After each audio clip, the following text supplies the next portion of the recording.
ரட்சிப்பு இலவசமா தேவன் கொடுத்துட்டாரு. ரட்சிப்பில் தொடர்ந்து கர்த்தருக்காக வாழ்வதற்கு நீ நிறைய கிரயங்களை செலுத்தியாகணும். சிம்பிளா சொல்ல போனா உன்னுடைய சுயத்தை முதல்ல சாகடிச்சிடணும். சுயம் சாகாம கர்த்தருக்காக உன்னால் நிக்க முடியாது, வாய்ப்பே இல்லை. நீ கர்த்தரை நேசிக்கிறது உண்மையா இருந்தா உன் ஈகோ சாகட்டும். நீ மற்றவங்க மண்டிக்கிறது உண்மையா இருந்தா உன் மனக்கசப்பு சாகட்டும். உனக்குள்ள பொது நலமா இருக்க நீ விரும்பினா உனக்குள்ள இருக்க சுயநலம் சாகட்டும். நீ ஐக்கியத்தில் இருக்க விரும்பினா உன் தனிமை சாகட்டும்.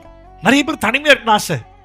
யாரெல்லாம் சர்ச் முடிஞ்ச செகண்ட்ல இறங்கி வேகமா வெளியே ஓடுதோ அதெல்லாம் தனிமையை விரும்புற பார்ட்டி. எனக்கு இந்த கிரௌட் ரொம்ப ஆவதில்லை பாஸ்டர், எல்லாத்தையும் பேசிக்கிட்டு அது ரொம்ப வரமாட்டேங்குது.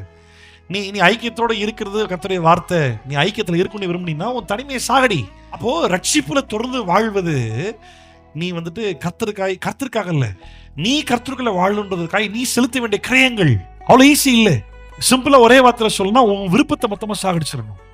பவுல் சொல்றாரு, நான் விரும்புறதை செய்யாம நான் வெறுக்கிறத செய்கிறேன், நான் இல்லை எனக்குள்ளே குடிக்கொண்ட பாவமே நீ அப்படி செய்ய வைக்குது. அப்போ நீ கர்த்தருக்குள்ள வந்தது உண்மைன்னா அந்த பாவம் சிலுவையில் அறையப்பட்டது உண்மை அப்படின்னா அப்போ விருப்பங்கள் சிலுவையில் அறையப்பட்டு தூக்கி எறி.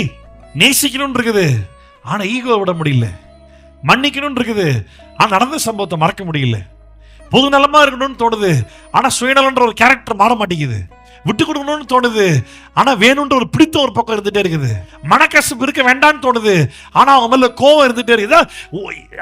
நீ என்ன எழுந்திருக்க சொல்லு. ஆவிக்குரிய வாழ்க்கைக்காக உலகத்தை எழுந்திருக்கியா? சபை உறவிற்காக உலக உறவை எழுந்திருக்கிறியா? இயேசுக்காக குடும்பத்தை எழுந்திருக்கிறியா? எதை எழுந்திருக்க? கர்த்தருக்காக சுயத்தை எழுந்திருக்கியா? எதை எழுந்திருக்க? சிலுவையை சுமந்து கொண்டு இயேசுவை ஃபாலோ பண்ற என்ன சார்? ஜெபம் பண்ணா எல்லாமே இயேசு தந்துருவான்றதா சிலுவையை சுமந்து இயேசுவை ஃபாலோ பண்றது?